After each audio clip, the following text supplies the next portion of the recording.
Sophie Louise Mannering is the editor of Tell, which is described as a community newspaper. She stands accused on 2 counts of seditious libel.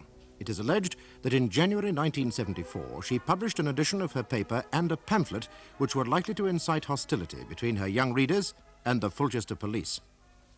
All stand.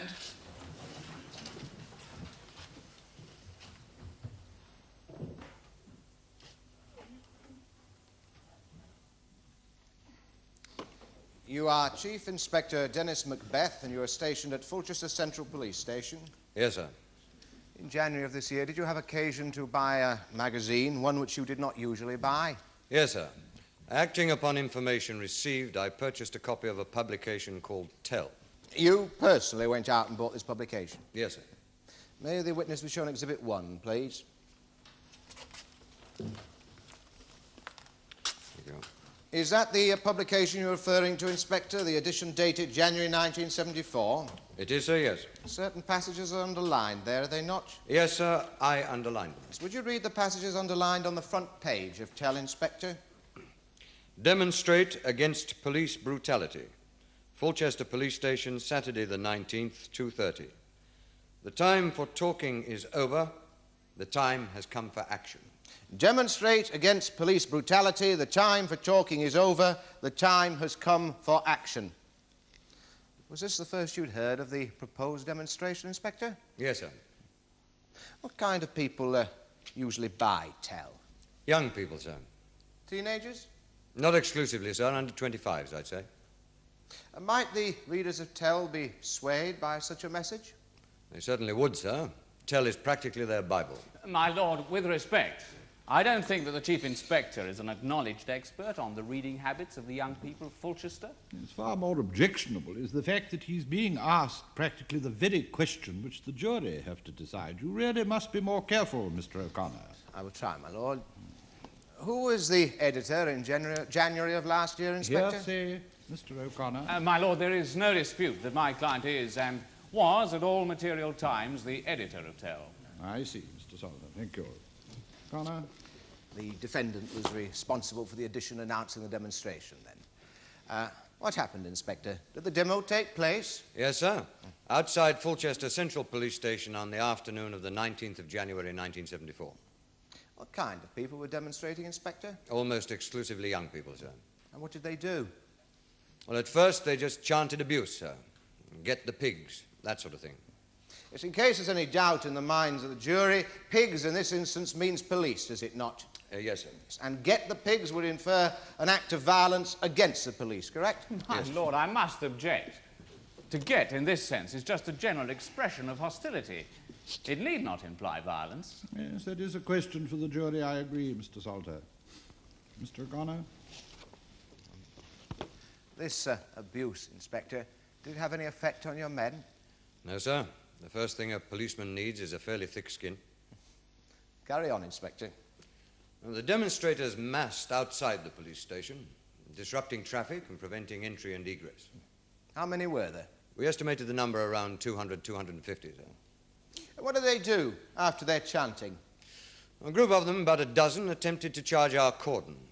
So you had made arrangements to guard your station with a cordon of men in advance of the demonstration? Yes, sir. Had any of the organizers of this demonstration approached you before it took place? No, my lord. Inspector, what happened after the demonstrators' initial charge? Well, in repelling that charge, one of my men was hurt, although up to that point we'd made no move except in self-defense. Then a larger group, about 80, charged the cordon and attempted to break into the police station. And a right battle royal took place, ending with 19 injuries, 12 of them to my men. Did you make any arrests? 12, sir. After the demonstration was over, what did you do then? In company with some of my men, I stayed on the streets, sir, looking for pamphlets and placards. Pamphlets. Will you tell us what pamphlets you found, please? The one that particularly took my attention, sir, was more in the nature of a broadsheet. There is a copy on the learned clerk's desk. Yes, may the witness be shown Exhibit 2, please? Is that the pamphlet, Inspector? It is, sir, yes. Would you read it to us, please? Get the pigs. Kill the bastards before they kill us. Fulchester Police Station, Saturday the 19th, 2:30. Thank you, Inspector. And who was the author of this pamphlet? It carries no printer's name or address, sir. No, indeed. And what did you do on the day following the demonstration? In company with 2 other officers, I visited a flat at 22A Burnley Street at about 2 a.m. The accused answered the door. When we searched the flat, we found several hundred of these broadsheets, the same as Exhibit 2, sir. Identical? Yes, sir. So in the accused flat were hundreds of these broadsheets exhorting the reader to get the pigs, to kill the bastards. Broadsheets identical to those found at the demonstration, advertising the publication of which she was the editor. Yes, sir. Now, had this publication, Tell, contained articles about the police before? Yes, sir. Tell had always attacked us. My lord, the only edition of Tell that is relevant here is that of January 1974. Yes, I think a little of the background is helpful, Mr. Salter. My lord. Proceed, Inspector. Thank you, my lord. Tell, as I say, had always attacked us, though not until last January did they urge action. In doing what the public expect of us, we depend a great deal upon cooperation. I may say that, by and large, we get it. We were even beginning to get it from the young. There's any more of that, you're out. You understand? We're not having this. Tell, as I say, had consistently attacked this policy of cooperation. But not until last January did they finally come out in the open. What Tell organized was the first anti-police demonstration in Fulchester. Thank you, Inspector.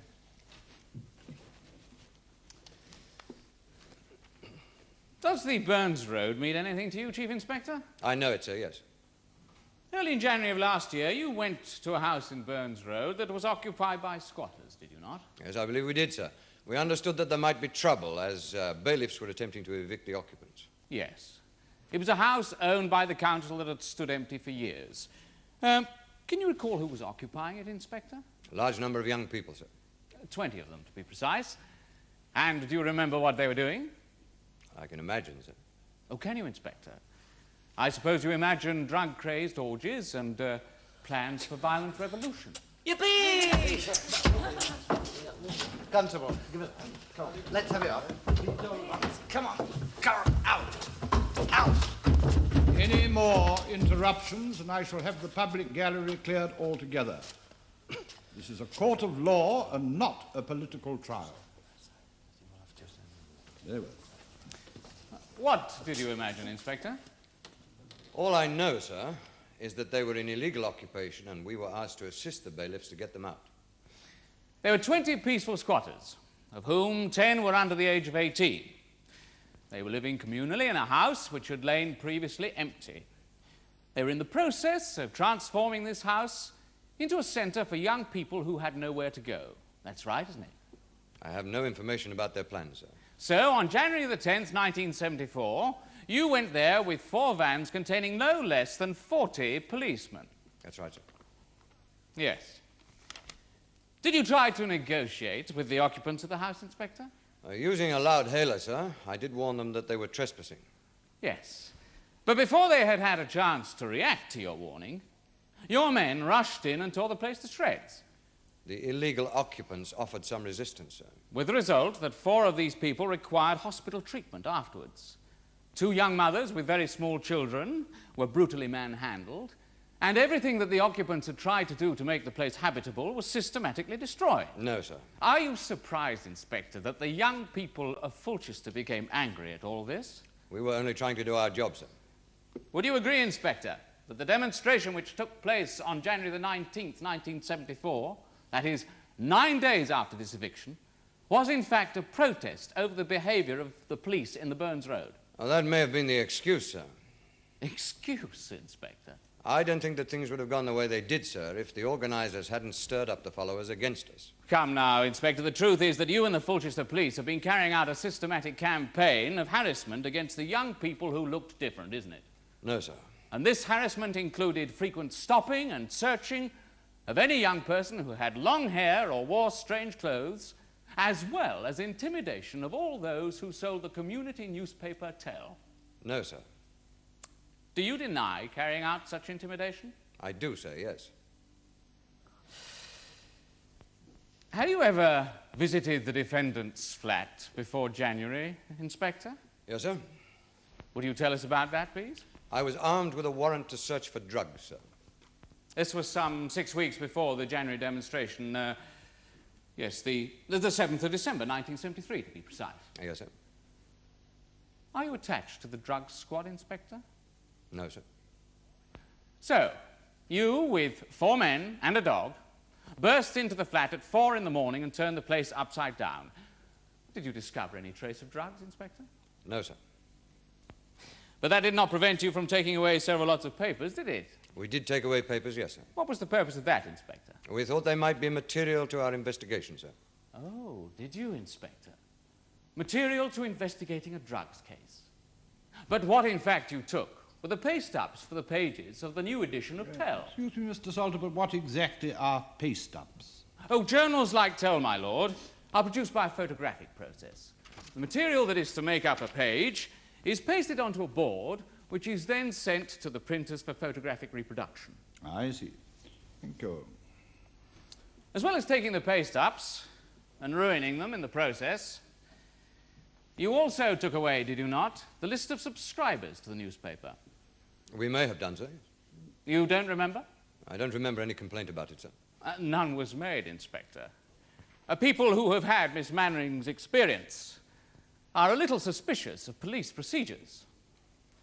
Would you please explain what was the purpose of removing these items? As I said, sir, we thought they might be material to our investigations. Nonsense, Inspector. It was a deliberate attempt to intimidate Miss Mannering and ruin her magazine, wasn't it?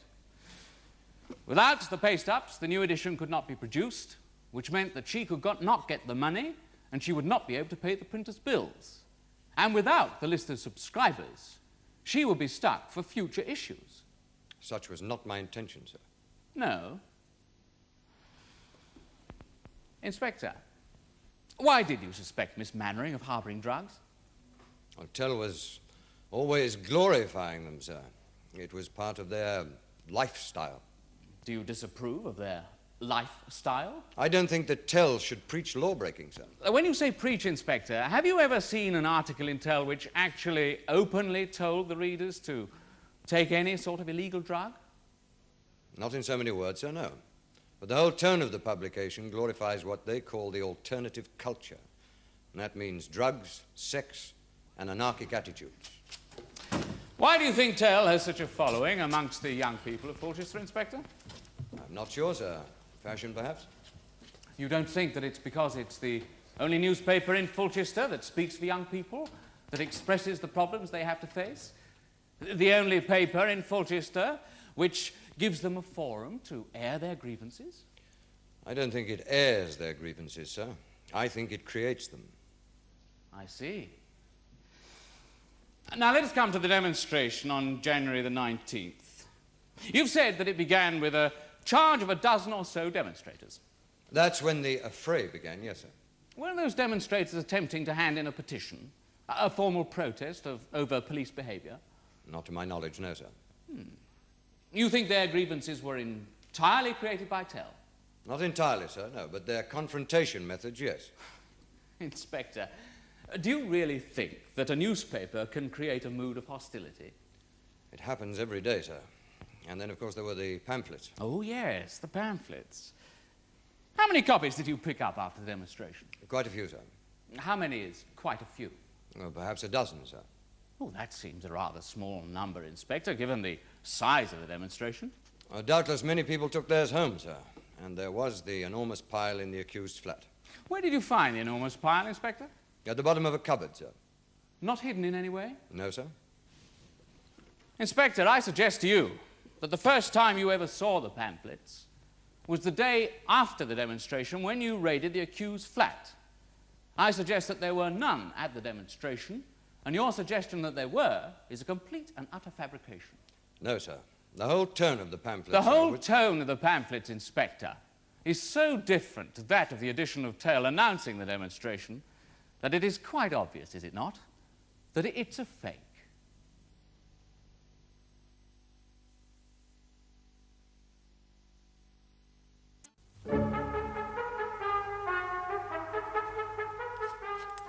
You You are Councillor David Bungay of the Beeches, Bishop's Avenue, Fulchester. I am. How long have you been a councillor? 14 years. The electors of Fulchester have returned you 5 times, then. They have, with increased majorities. And what part do you play in the council, Mr. Bungay? Well, I'm chairman of the police committee, vice chairman of the educational committee, and chairman for a special committee set up to deal with community relations, as well as serving on other committees, of course. Of course. This special committee on community relations, what is that exactly? A place like Fulchester has inevitable tensions between young and old, black and white, those in authority and those without it. It was felt that a special committee should be set up to deal with these tensions and do something about them. What are your qualifications to chair this committee? I used to be a youth leader, I've 4 kids of my own, and I'm a member of the Fulchester branch of the Community Relations Council. Thank you. And what were the chief problems tackled by your committee? Those of young people. Were the members of this committee all elected councillors? No, we co-opted several outsiders whose experience and reputation we thought useful, like Miss Mannering. Why did you invite the accused to be a member? The magazine Tell, which she edited, was, when it started, an exciting and vigorous publication that quickly established a loyal following amongst the young. We thought her ideally qualified to serve. Did she accept your offer of membership? I'd say she had certain reservations, suspicions even. In the end, these proved too great for her to continue. For how long was she a member? 5 months or so. Was she conscientious? Fairly. She attended 2 meetings out of the 5. We met monthly, you see. You go twice out of 5 conscientious attendance. Well, it's twice as good as once, isn't it? What about the other members? How often did they attend? Most of them made every meeting, but Miss Mannering was never a committee person. How would you define a committee person, Mr. Bungay? Someone who understands the art of persuasion, someone who can get on with people who think differently from themselves, and someone who can live with the fact that the political mills sometimes grind very slowly indeed. And Miss Mannering was not such a person. She didn't pull any punches, and she didn't bother to disguise her feelings about those who held different opinions. The meetings she attended were certainly very lively ones, I can say that. Why do you think Miss Mannering resigned from the committee? Because it wouldn't do what she wanted it to do. She made that quite clear. And what did she want it to do? She wanted it to specifically denounce the conduct of the police towards young people. Why did Miss Mannering demand that you make such a denunciation? Some police officers had certainly been insensitive, heavy-handed, in fact, in their attitude towards young people. There was a lot of stopping and searching for drugs. My committee felt this was merely causing aggravation without doing anything to cure drug abuse. In fact, we advised the police authorities to concentrate more on finding the suppliers of drugs, the pushers, and to ease up on their treatment of occasional users. But Miss Mannering did not approve. She resigned. Because although your committee had moved to ease the friction, it had not issued an outright condemnation of police behaviour. That was the chief reason, but she was never a great supporter of the system anyway. When did she resign? The date? I can't remember. Towards the end of last year, I think. Still, I suppose you still saw her from time to time. I bumped into her in the street and so on, yes. Did you see her at all in January of last year? Yes, I did. I saw the demonstration advertised, and I asked her what she was up to. And what did she say? She said there comes a time for confrontation when you have to fight back. Thank you, Mr. Bungay.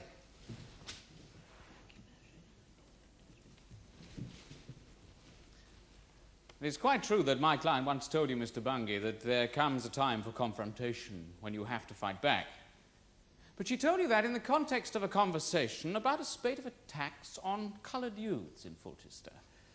What used to be called packy bashing. Not that I recall. But you would recall such a conversation. Not necessarily. She may have used the same formula, jargon, more than once. No, Mr. Bungay, she only used it once, early in 1973. And that was not in connection with either the police or any proposed demonstration. Well, I'm afraid I can't agree. My client's newspaper originally impressed you so much that you asked her, as its editor, to join your committee. Yes, but once she resigned, she put all her bitterness into its pages. Its tone changed? From being a lively, hard-hitting journal of fact, Tell became a vituperative scandal sheet full of scare stories about bogeymen in blue. Its tone, it became almost hysterical when it wasn't plain silly. Silly, Mr. Bungay. Oh, yes, they went mad on this sex thing. I suppose that was to lighten what would otherwise have been a diet of denunciation and dogma. Yet Tell had always been, shall we say, opposed to the establishment. Yes, but it used to show its opposition in a way that commanded respect. You don't respect it now? No. You would like to see it stopped? Certainly not. We don't believe in censorship. Besides, any such action would only alienate most of the young people we want to help. Alienate them, Mr. Bungay? Do you remember the Burns Road affair? Of course. A lot of kids were upset at the eviction of a commune of squatters from a house owned by the council. Why did the eviction take place? My committee was informed that the council wanted to put a homeless family in it. Did your committee regret the eviction? Well, I'd say so, yes, but it was a question of priorities. But you did nothing about it? No. It was the housing people who sent the bailiffs in, not us. You washed your hands of it, in fact. Councillor Bungay, would you regard yourself as a good committee man? Oh, I've had enough experience. But would you say that you were good? That's not for me to say. Ah, you're too modest, Mr. Bungay. Let me put it another way. Would you say that the many committee meetings over which you presided were harmonious affairs? Most of them, yes. Were there any that weren't? Oh, several. When there's a lot of important business to get through, there's never enough time for people to say their piece. Some treading on corns is inevitable, I'm afraid. There were complaints about your chairmanship? Oh, not ones of any gravity, I don't think. No, quite, Mr. Bungay.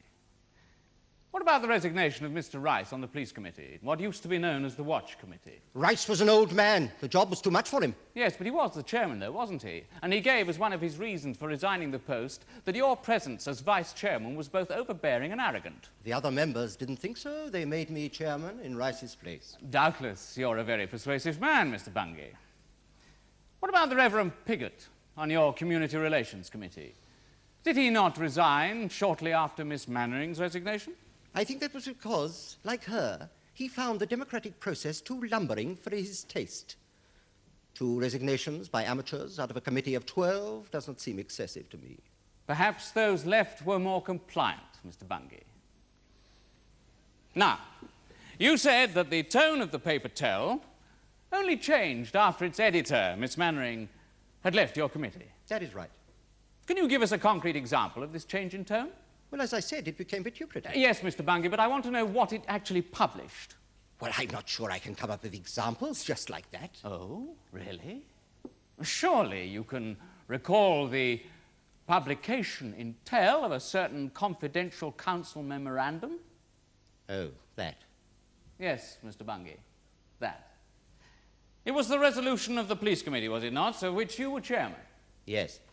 It affirmed the unanimous support of the police committee for police action against suspected drug offenders, did it not? Yes, it did. And it was passed the very same week as that of the Community Relations Committee resolution to advise the police to ease up on what you have described as their heavy-handed attitude to stop and search. Miss Mannering had no right to publish it. She stole it from council files. In fact, the police committee passed their resolution 2 days after that of the committee, the Community Relations Committee, didn't it?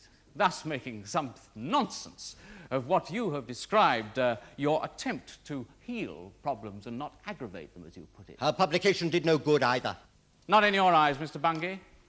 But the real reason why Miss Mannering resigned from your committee was not that she was opinionated or that she was difficult to work with, but that she was sickened by your hypocrisy, and she said so. She had no understanding of the realities of the political process. No, Mr. Bungay. Discovering the way in which you manipulated the political process was what destroyed her faith in it, as she expressed in the committee before her resignation, and as she later stated in an article in Tell.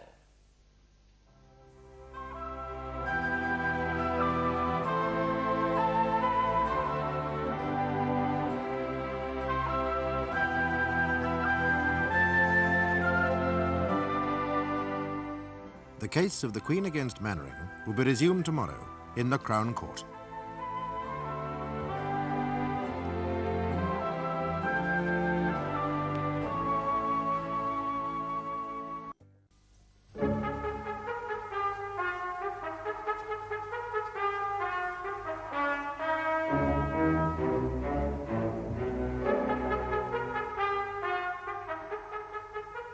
Sophie Mannering has been charged with seditious libel.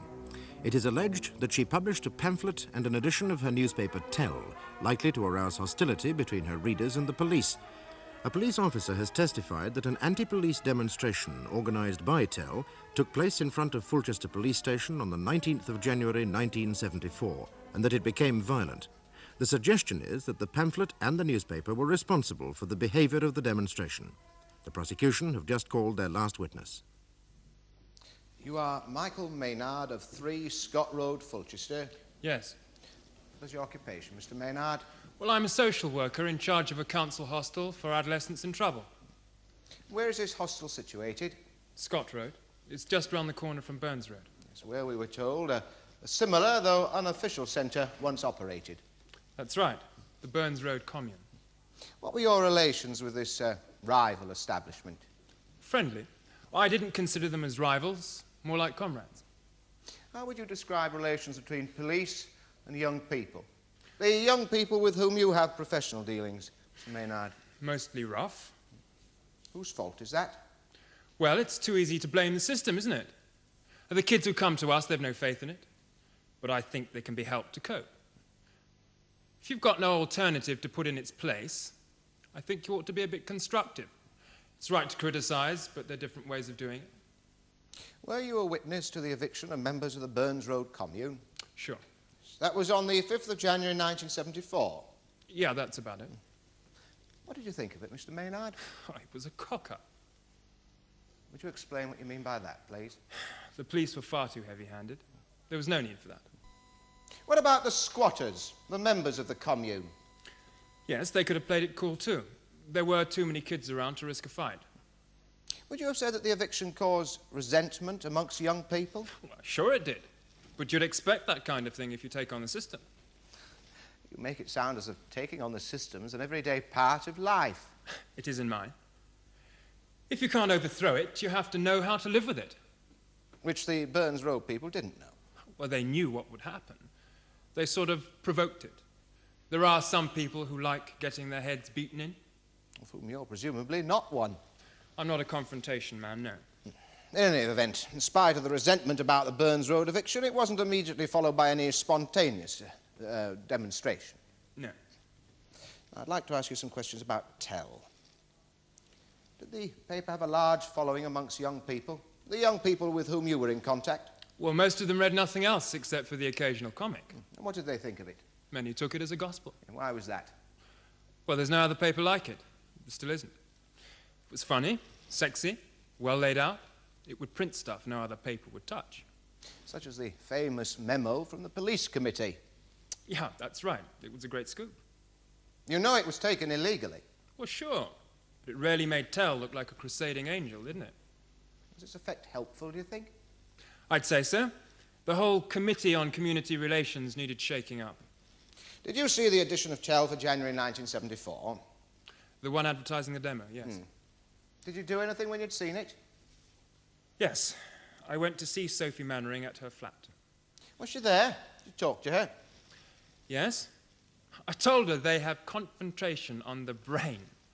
You're never going to win a street battle unless you've got superior forces, are you? It's ludicrous. You get a couple of 100 kids worked up just to get their heads bashed. You told her that? Yes. And what did she reply?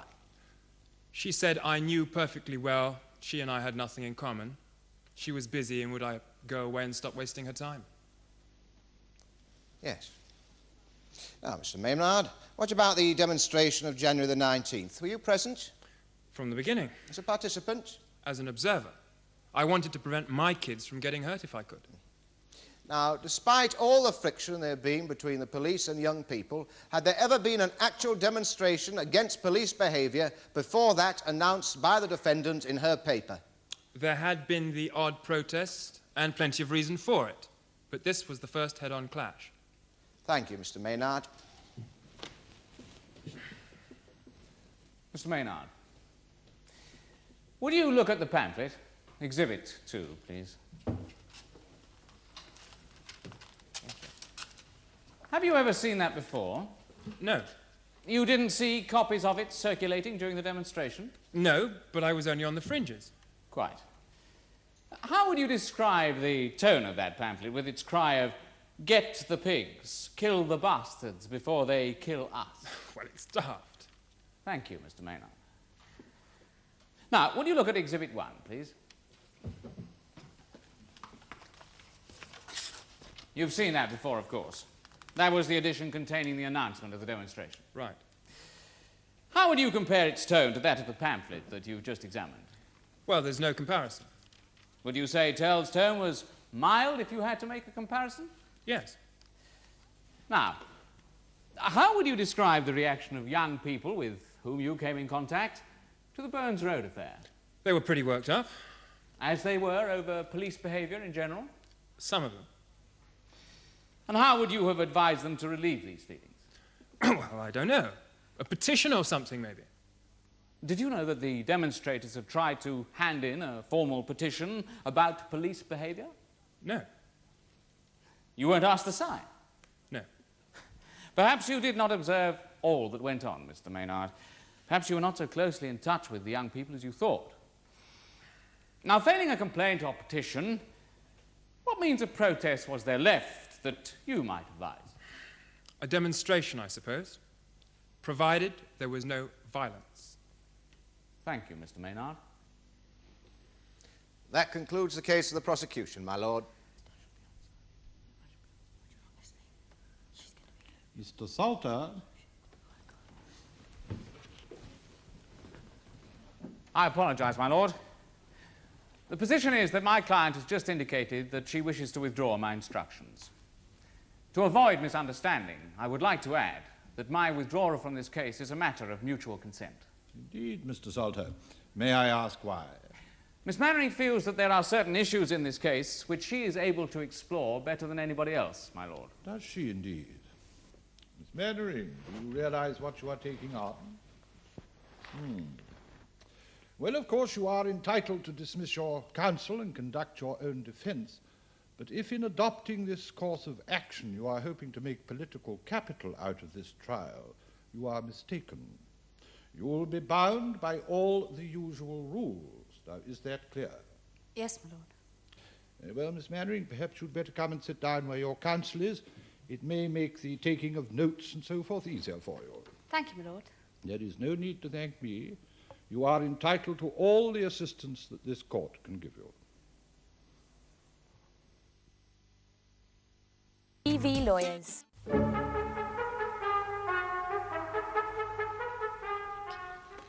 you're quite sure that you're ready to proceed, Miss Mannering? Yes, my lord. Well, there are a number of courses open to you when you are conducting your own defense. First, you may, if you wish, remain absolutely silent. Or you may make a statement without taking the oath, which means that you cannot be cross-examined. Or you may give evidence yourself, which means that you will be cross-examined, or can be, by learned counsel for the prosecution.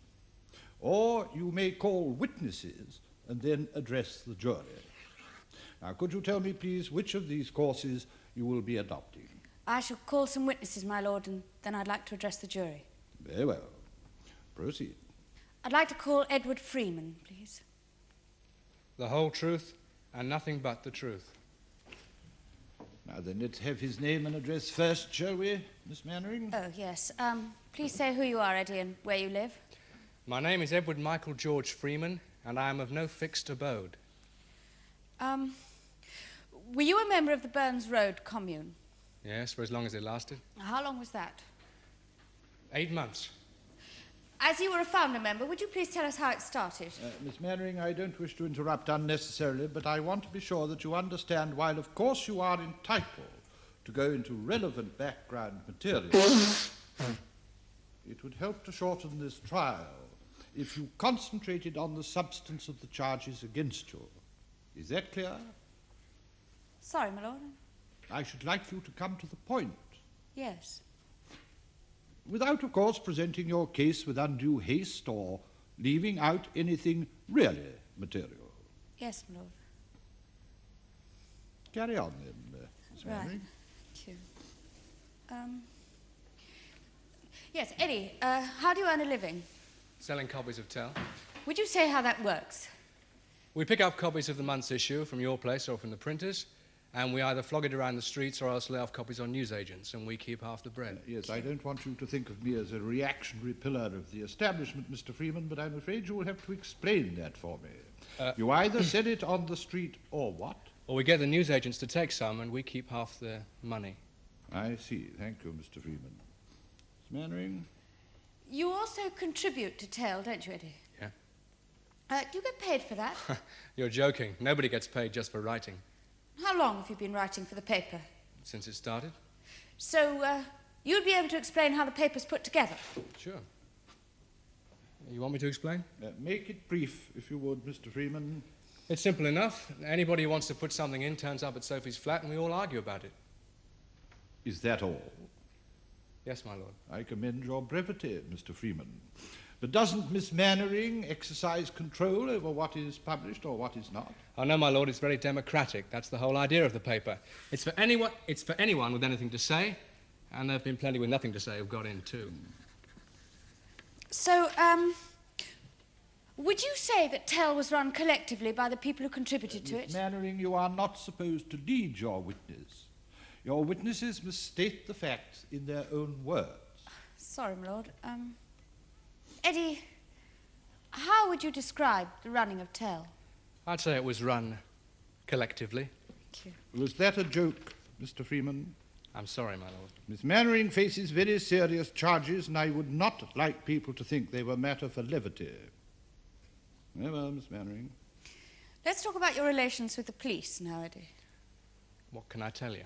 Well, were they good, bad, what? Bad. Could you tell us how and why? They never pinned anything on me. That is, they never actually charged me with anything. But when I'd go out selling Tell, they'd harass me, move me on all the time, search me for drugs, go through the bag I carried the paper in and, accidentally tread on a few copies and ruin them. And the little newsagents I used to get taking copies, they get the treatment too. Never the big boys, of course, but then they'd never sell the paper anyway, would they? Did they give any reason for this harassment? Only that it was a policy.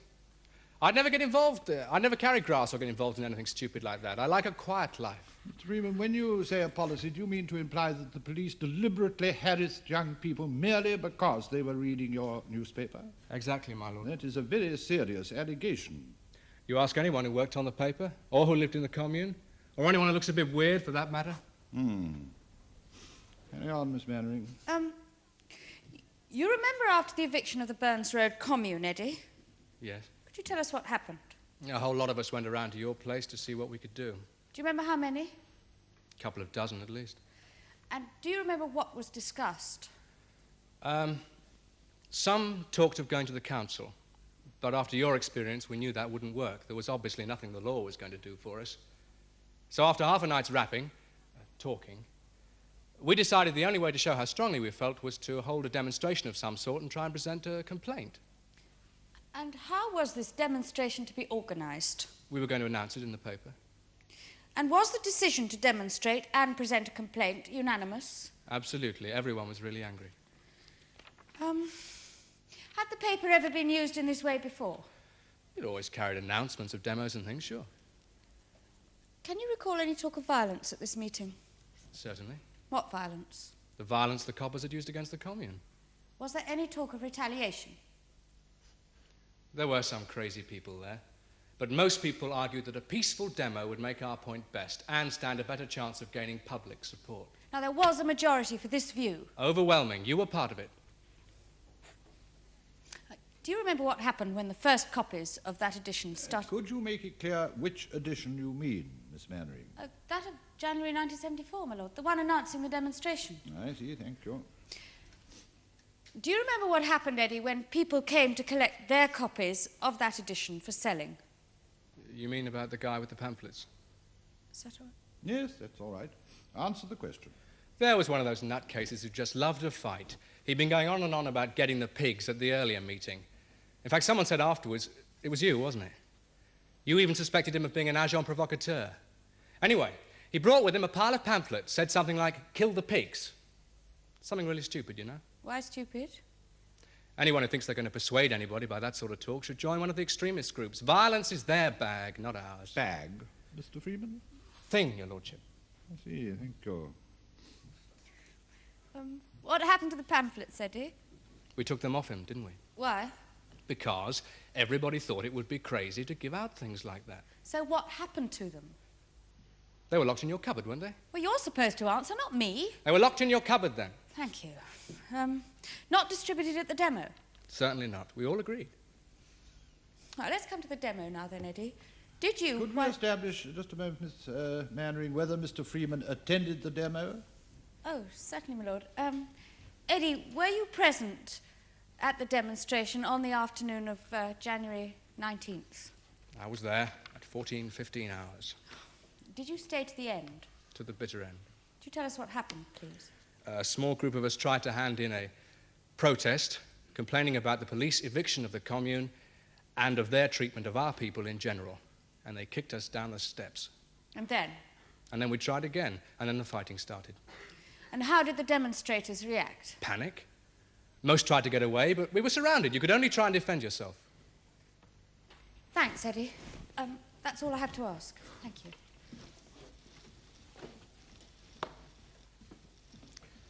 Mr. Freeman, you're not an entirely typical subscriber to the alternative culture, are you? We're all different, that's the point. Come now, Mr. Freeman. The typical followers, they talk alike, dress alike, think alike, and act alike, wouldn't you say? Smoking marijuana, sleeping around, all that sort of thing. Some of that, yeah. Of course there is. And trying to break away from the established codes, the alternative culture of established codes, just as rigid of their own, wouldn't you say? No, I wouldn't. Where were you educated, Mr. Freeman? Schools, you mean? Yes, that's right. I wouldn't call it education, but I went to Malvern and then Oxford. Public school, and then on to university. How would you describe your parents, Mr. Freeman? Middle class, I suppose. My father's a TV producer, my mother does social work. Is that what you want? Well, it's nothing to be ashamed of, Mr. Freeman, is it? In fact, wouldn't you say all this alternative culture thing, it's a bit of an affectation? Your use of the slang and your description of yourself as homeless. It's true.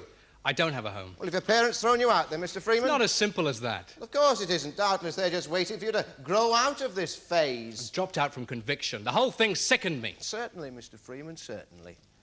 But you haven't exactly suffered, have you?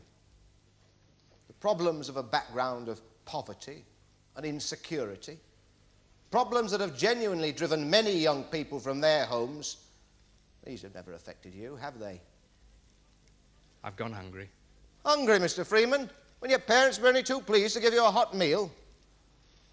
Mr. Freeman, people like you and the accused are members of the alternative culture, surely by choice. Correct. Yes, guilt-ridden liberals whose particular trip it is to play the hippie and act like one of the dispossessed in order to hoist their nauseating views on them. Mr. O'Connor, it is of no assistance to make derogatory remarks about the supposed idea of witnesses.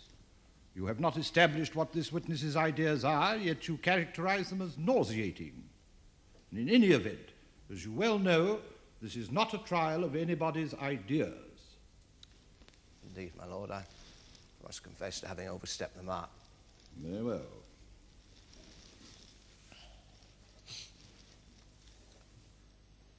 Well, Mr. Freeman, whose were the main voices at these editorial meetings? Everyone had a say. I'm sure, Mr. Freeman, I do not have to remind you of one of the sayings of George Orwell. All animals are equal, but some animals are more equal than others.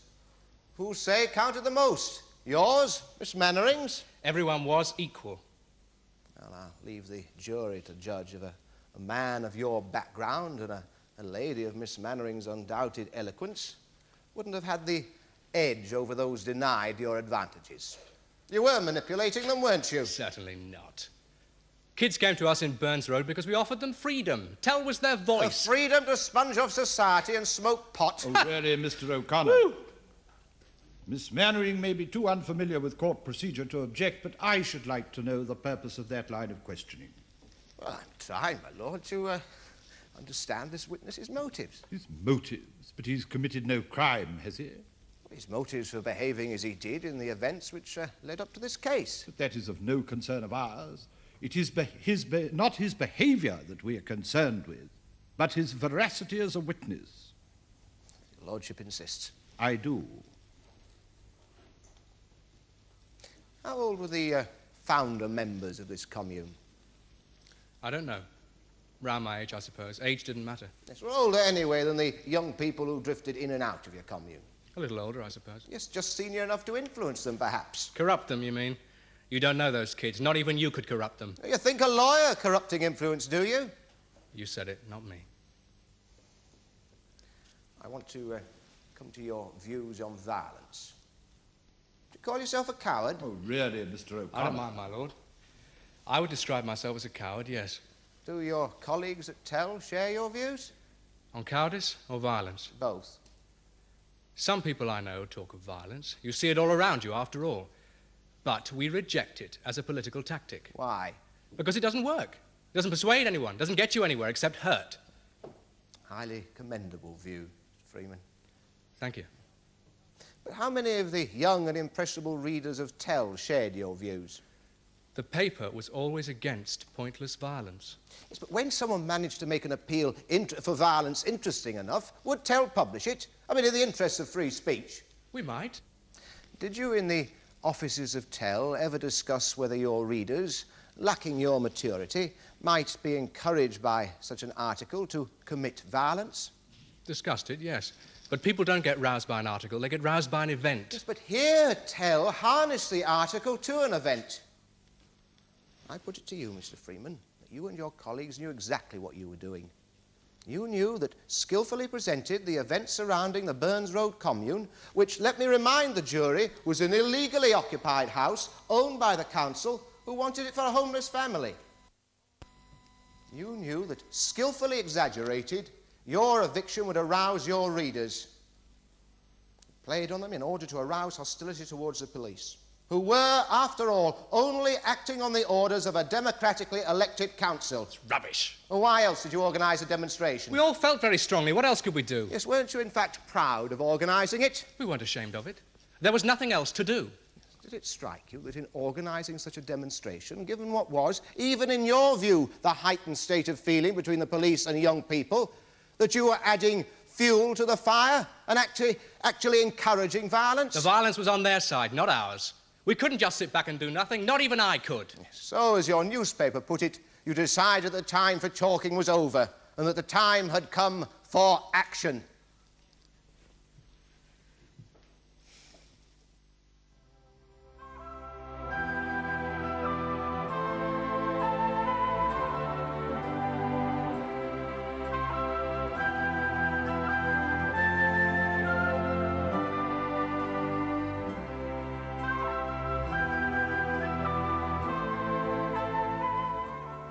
The case of the Queen against Mannering will be concluded tomorrow in the Crown Court.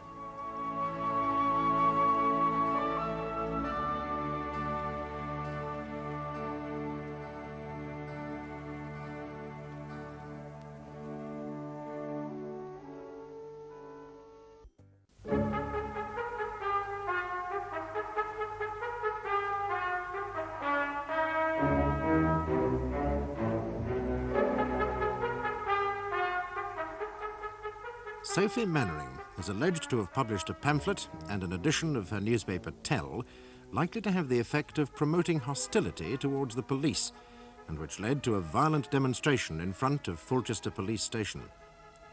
Sophie, who's taken over the conduct of her own defence, admits to announcing the demonstration in her paper but maintains that she prevented the distribution of the inflammatory pamphlet which the prosecution claims she published.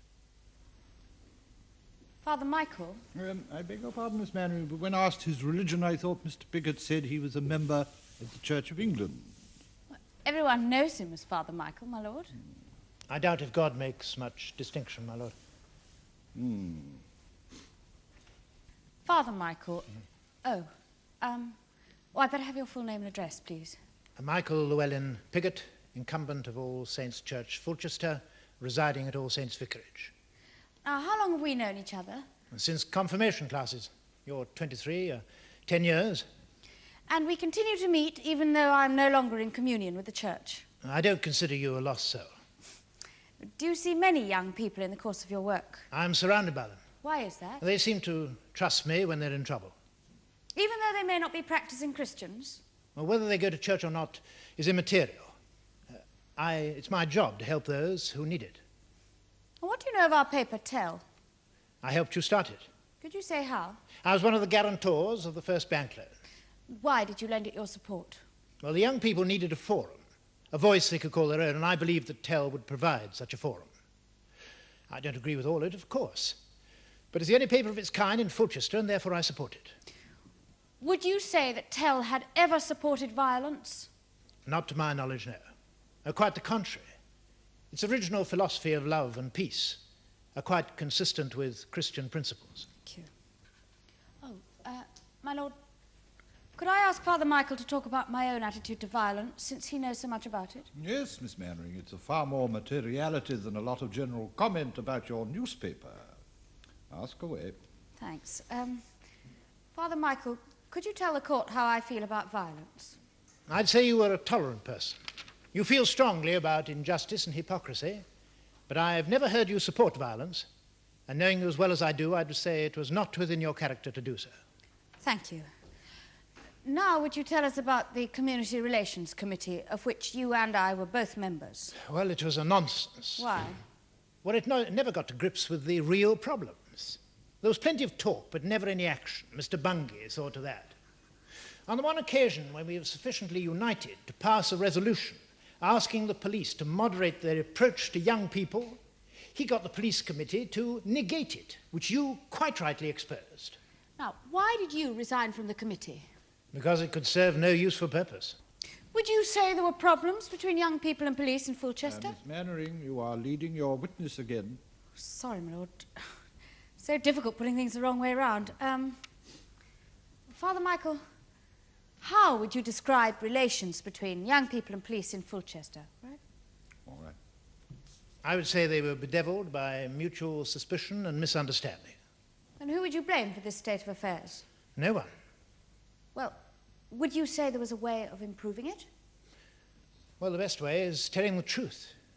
If only the young people could understand why the police behave as they do. If only they could discuss it even with police representatives. Talk to each other, understand each other as human beings. Then I think some of this tension might be eased. Now, has Tell played any part in easing that tension? Well, publishing Mr. Bungay's police committee memo was a courageous thing to do. It's true that it embittered relations with the police for a while, but if only they'd been prepared to talk about it. Which Tell urged them to do, Miss if you... Mannering. I'm sorry, my lord, I'm sorry, but honestly... Now, members of the jury, you must understand that it is very difficult for Miss Mannering to comply with the procedures because she is, of course, not a lawyer. And it may seem strange to you that I have constantly to warn her about the way in which she is conducting her case, but it is my duty to do so. In fact, I have been most lenient. I only tell you this because I do not want to prejudice you against her by the number of warnings I have felt called upon to utter. Now, the rules of procedure have been established over a great many years, and there is a great need for them. Miss Mannering may find them difficult to follow and even irksome, but she must comply with them as best she can. Now, Miss Mannering, rephrase the question and try again. Father Michael, did Tell offer any advice to the police after we had published Mr. Bungay's memo? Thank you, Miss Mannering. It wasn't so difficult after all, was it? Answer the question, Mr. Piggott. Tell did urge the police to explain themselves, yes. And did they respond? They did not. Thank you. Now, about the demo of January the 19th... Oh, could Father Michael see the pamphlet, please? Exhibit 2, I think. Have you ever seen that before? Yes, I have. Where? At your flat. Do you remember what happened? Well, I remarked on its violent tone. It does, after all, call for the death of policemen. And you said you suspected the person who'd brought them along was an agent provocateur. Oh, should we explain that, my lord? Yes, as two of your witnesses have used the term, Miss Mannering, I think perhaps it might be as well. Father Michael? An agent provocateur is someone who incites people to illegal actions by pretending to share their views. And that is how I described the man who brought those pamphlets? You did, yes, and I said I thought it was part of your paranoia. Yes. Do you remember what we did with the pamphlets? I remember you saying on no account would they be circulated at the demonstration. Were you a witness to the actual demo? Yes, I was. I was an observer at your request. What did you see? Well, it was a very well-disciplined crowd to begin with. It It was not until they started to present the complaint. Which complaint is this, Mr. Piggott? It was a protest, my lord, signed by some 20 or 30 persons, one of whom was myself, complaining about the violence used at the Burns Road eviction and of the police treatment of young people in general. But why didn't you present the complaint yourself? I would have done so willingly, my lord, but it was felt to be more appropriate if it was presented by young people. Proceed. What happened to that complaint? They refused to receive it. Why, do you think? If they had received it formally, they would have had to investigate it. And how did they refuse? With violence. They pushed the protesters down the station steps. Now, would you say that the edition of Tell in question was capable of promoting hostility between those who read it and the police? No, Miss Mannering, I'm afraid you cannot ask that question. It is the very question which the jury have to decide. Oh, I see. All right. Thank you, Father Michael. Thank you. Mr. Piggott, would you describe yourself as an upholder of the law of the land? I would, yes. And yet you said that you approve of the ethics, shall we say, of Miss Mannering's paper Tell, which are in conscious opposition to the codes of established society. Well, in my professional opinion, it is sometimes a Christian act to oppose these codes of society. Including opposition to the law? I was not aware that Tell had ever preached illegal actions. Well, the smoking of marijuana is still illegal. They don't say you should smoke it, they just praise the results. Glorifies it, wouldn't you say? Sometimes. But I would remind you that King David... Thank you, Mr. Piggott. We have no need of a sermon. Now, what about the sexual nature of much of what Tell publishes? Well, Do you consider that Christian, too? You force me to sound pious. But I would say that to champion truth and freedom and expose hypocrisy are all in accordance with the teachings of the Church. I asked you about the sexual material. And I gave you my reply. What about this agent provocateur? I never met him. I'm not surprised. Wasn't he, as you yourself testified, a mythical product of that paranoia that besets people of Miss Mannering's type? People who spend so much of their time plotting to overthrow the system that they see plots against themselves wherever they look. I cannot answer that. Mr. Piggott, what as a minister of the Church is your conception of duty? Obeying one's conscience? Not obeying orders? Certainly not. Would you say that the police were doing their duty in evicting the squatters from Burns Road? To excess, I'd say, with all that violence. But they were doing their duty. That word covers a multitude of sins. You then describe the police as sinners? I wouldn't go so far as that, no. I'm sure they'll be much relieved. One final question, Mr. Piggott. Do you consider Miss Mannering to be a responsible person? Someone who knew very well what she was doing? Yes, I do. Most certainly I do. Thank you, Mr. Piggott. Do you wish to ask any more questions, Miss Mannering? No, thank you, my lord. Thank you, Mr. Piggott. You may go. My last witness is Arthur Pugh. V Lawyers.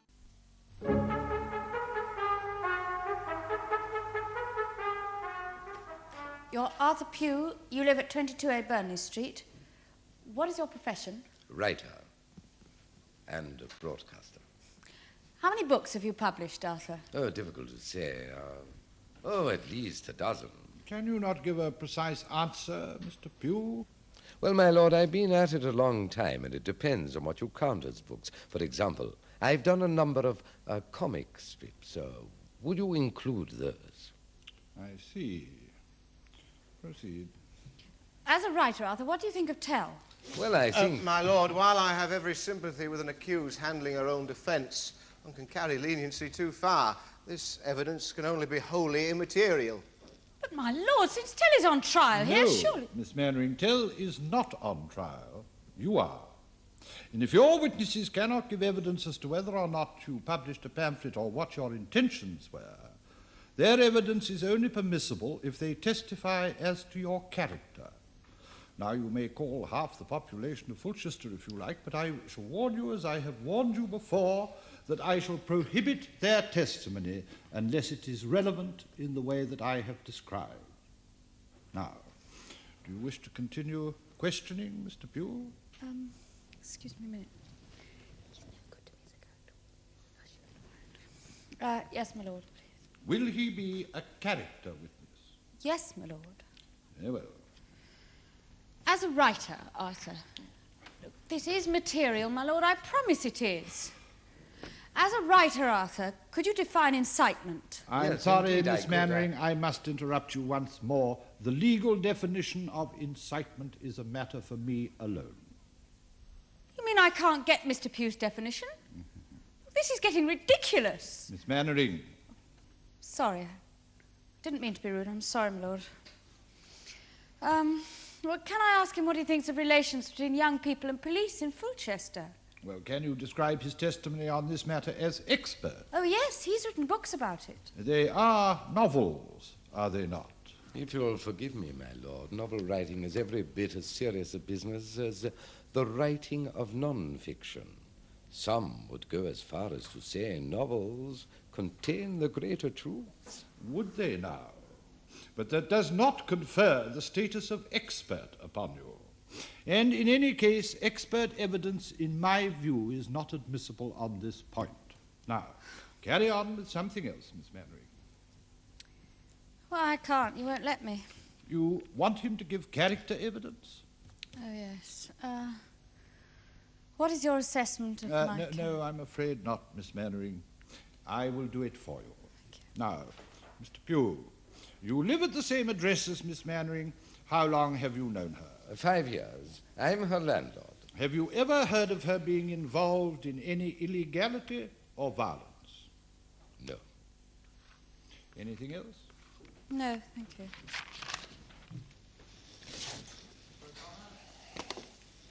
Tell us, Mr. Pugh, about people like the accused and the police, since you're such an expert. Well, the relationship between the young people and the police in Fulchester is, I would say, one of hostility. Do you mainly mean all young people, Mr. Pugh, and come to that, all policemen? Not all of them by any means, my lord, but the young people who have enough nous to question the way things are and the way they're going. They're the ones who meet hostility. Why? Because the job of the police is to preserve the status quo. And anyone who threatens that status quo incurs their hostility. You approve of the ones who threaten the status quo? I approve of dissent, yes. And how do these young people disturb the status quo? Not necessarily by doing anything, and certainly not by doing anything illegal. It is an assault, if you like, but not on the property or the persons of the establishment, but on their minds. How is this assault carried out?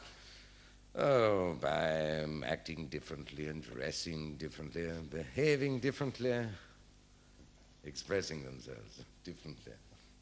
You approve of this kind of assault? I see nothing wrong with it. Would you describe Tell as a partner in this assault? Oh, definitely. And you sympathise with its views? Oh, yes. I take it, Mr. Pugh, that you consider this case to be one of censorship. I realize that isn't the way the charge has been framed.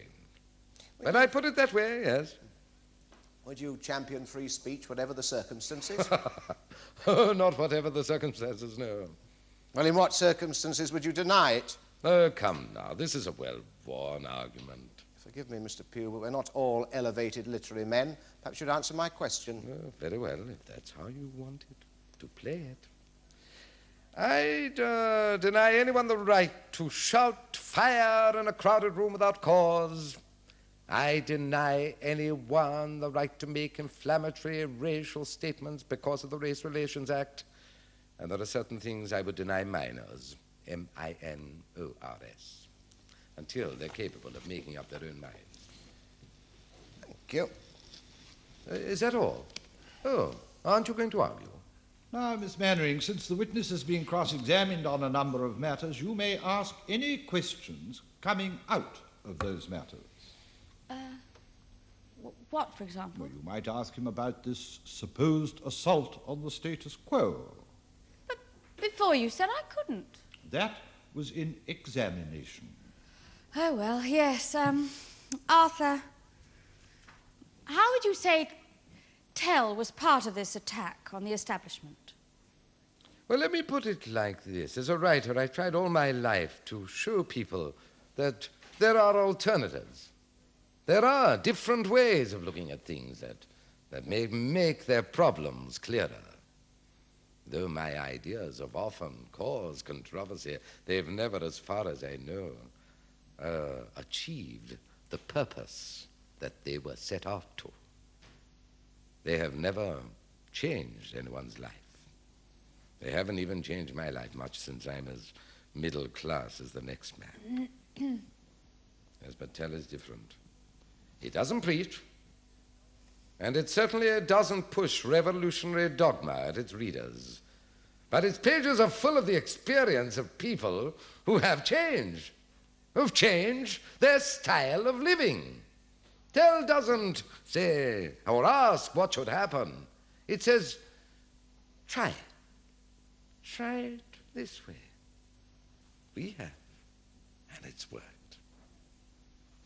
Tell bridges the gap that most of us never cross. The gap between rhetoric and reality. That's where it's revolutionary. Thank you, Arthur.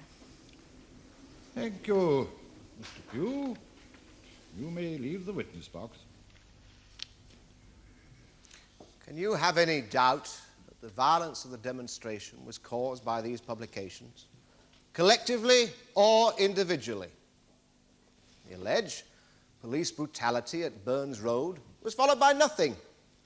The January issue of Tell was followed by this violent demonstration. Now, the matter, I suggest, is beyond dispute. A chief inspector testified that the pamphlet was circulating at the demonstration with its call to kill the pigs. Copies of that pamphlet, large numbers of them, were found in the defendant's flat. That is also beyond dispute. Let us come to the edition of Tell that is before you now. Is the tone of its leading article really so different from that of the pamphlet?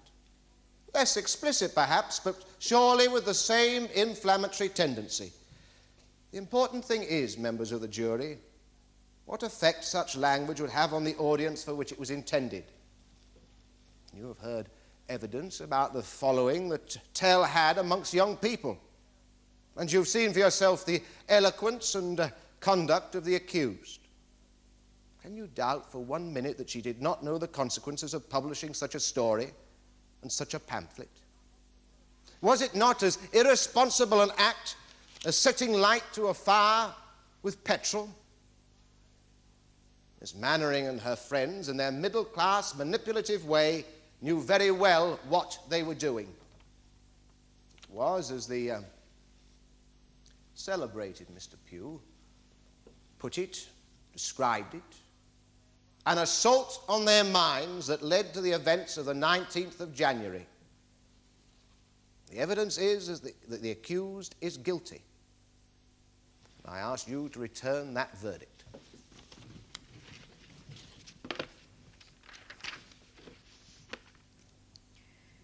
Members of the jury, you may wonder why I chose to dismiss my lawyer and try to do things on my own, with his lordship's help, of course. It is because it's not only me who's on trial here, it's all those who think like me. You may never have been stopped at night walking along the street and searched and questioned time after time just because the police don't like the way you look. Our friends get bashed about, our flats get ransacked, our work gets destroyed, and for no other reason than that we presume to criticize the system. Before I went on my first demonstration, I would not have believed that some policemen would set on girls as if they were violent criminals. I would not have believed policemen capable of planting evidence, as they have done with this ridiculous broadsheet. Inspector Macbeth lied to you when he said he found it after the demo, because what he wants most is to see our paper cease publication. He tried this once before when he raided my flat, ostensibly with a warrant to search for drugs. He found nothing incriminating, but that didn't stop him destroying a whole issue of Tell and seriously damaging its circulation. I hardly think I need go over again all the events leading up to the demonstration of January the 19th. Nobody who took part in that demonstration needed our paper to get worked up. What else could we do but demonstrate and hope by so doing to draw public attention to the wrongful conduct of the police? As for this pamphlet that I'm accused of publishing, we aren't so stupid as to think you can persuade anybody with a bludgeon, ladies and gentlemen, but a bludgeon is precisely what that pamphlet is. We don't use violence. We leave that to our opponents. Our paper, Tell, is the only voice in Fulchester for those who feel the way we do, and this trial is an attempt to silence it. Surely, members of the jury, you will grant us the right to criticise and protest without jailing us for doing it. Thank you. Now, members of the jury, in spite of anything that Miss Mannering may have conveyed to you, this case has nothing whatsoever to do with censorship or the merits of her newspaper. She is charged on 2 counts of seditious libel. Now, seditious libel is a publication which is likely to incite an ordinary man or an audience to which it is addressed to commit acts of public disorder. And to be guilty of seditious libel, he or she must have foreseen that violence might result from the libel and have published it regardless. Members of the jury, will your foreman please stand? Just answer this question, yes or no. Have you reached a verdict on which you're all agreed? Yes. On the first count, do you find the defendant, Sophie Mannering, guilty or not guilty of seditious libel relating to the publication of the newspaper Tell? Not guilty. On the second count, do you find the defendant, Sophie Mannering, guilty or not guilty of seditious libel relating to the publication and distribution of the pamphlet? Not guilty. Miss Mannering, you are free to go. Thank you All stand. very much.